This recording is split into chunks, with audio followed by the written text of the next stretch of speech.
capivaras são consideradas os maiores roedores do mundo e também têm uma grande chance de serem os animais mais simpáticos da natureza. Mas você sabia que elas transmitem uma doença chamada febre maculosa? Se a resposta for não, então eu acho que você devia continuar assistindo esse vídeo aqui, porque eu vou te contar como que ocorre a transmissão dessa doença. Eu sou a Dal e você está assistindo ao canal Biosfera.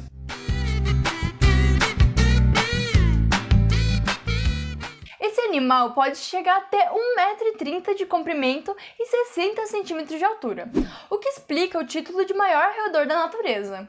E outra coisa que chama bastante atenção é que o peso que elas conseguem chegar fica perto dos 80 quilos. Para você ter uma noção de quão pesadas elas são, tenta comparar com o seu peso. Eu, por exemplo, tenho 60 quilos, então eu sei que elas são bem mais pesadas do que eu. E eu acredito que elas não aparentam ter tanto peso por causa do seu corpo, que é bem compacto e coberto de pelos, que geralmente tem a cor marrom escuro. Outra coisa que causa bastante discussão entre alguns autores é o rabo desse animal. Alguns dizem que ela tem um pequeno rabo e outros dizem que não. Mas não vamos nos aprofundar muito nesse assunto, né? Porque afinal de contas é um rabo. Ou não. Lembra que eu falei sobre uma doença chamada febre maculosa lá no começo do vídeo? Então, essa doença é transmitida pela picada de um carrapato que fica nas capivaras e alguns outros animais. Esse carrapato é conhecido como carrapato estrela, e essa doença é grave e pode levar à morte se não for tratada rapidamente. Quando essa bactéria cai na circulação, ela causa vasculite, ou seja, ela acaba infeccionando as paredes dos vasos. Os primeiros sintomas podem aparecer entre 2 a 14 dias depois da picada, mas na maioria dos casos aparece 7 dias depois. Alguns sintomas dessa doença são febre alta, dor no corpo, dor de cabeça, falta de apetite e desânimo. E existe a vacina contra a febre maculosa brasileira, mas ela não é indicada como rotina, porque a sua proteção é parcial e além da doença ser pouco frequente e ter tratamento rápido, fácil e barato. Normalmente, esses animais vivem em grupos que podem ter um número bem variado de indivíduos. Isso depende bastante da época do ano. Por exemplo, na seca, os grupos podem chegar até 100 capivaras. Nesses grupos, geralmente existem indivíduos jovens, fêmeas e um macho dominante, e sempre ficam próximos a algum ambiente aquático, como pântanos, rios e córregos.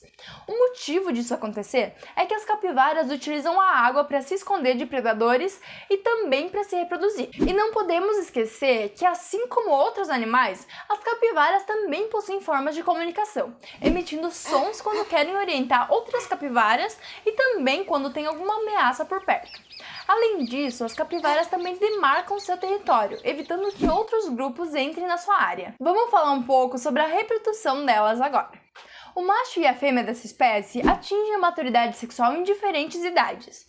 Enquanto o macho demora entre 15 e 24 meses, as fêmeas chegam nessa maturidade entre os 10 e 12 meses. A reprodução das capivaras acontece normalmente na água, nas partes mais rasas.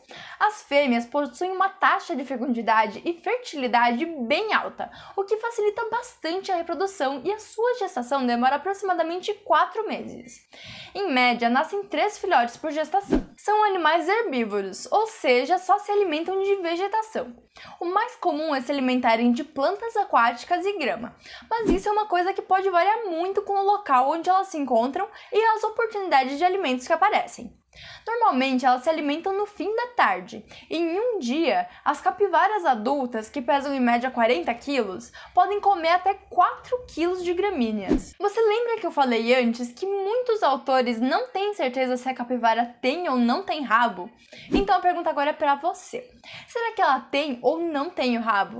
Deixa aí nos comentários que eu quero saber a sua opinião. Por hoje é isso, espero que você tenha gostado do vídeo. E na sexta-feira eu tô aqui de novo com mais algumas curiosidades sobre um animal que é muito famoso. Então para não perder já sabe, né? Se inscreve aí no botão vermelho e ativa o sininho. Um abraço e até lá!